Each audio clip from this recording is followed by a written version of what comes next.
Hej, välkomna till oss på Coop Gamla Tull och vår manuella delikatessdisk. Vi har haft öppet i några månader nu här och vad vi försöker jobba med här är mat till både vardag och fest.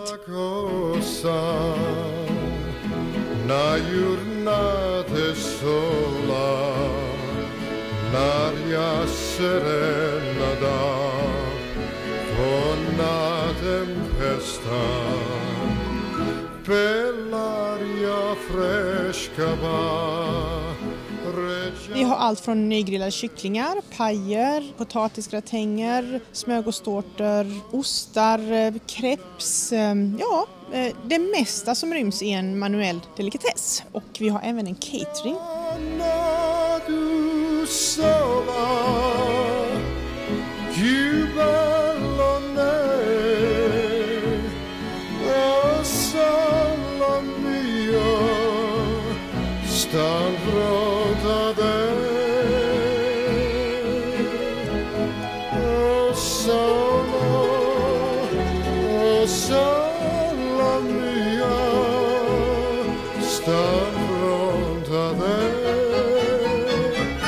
Stan från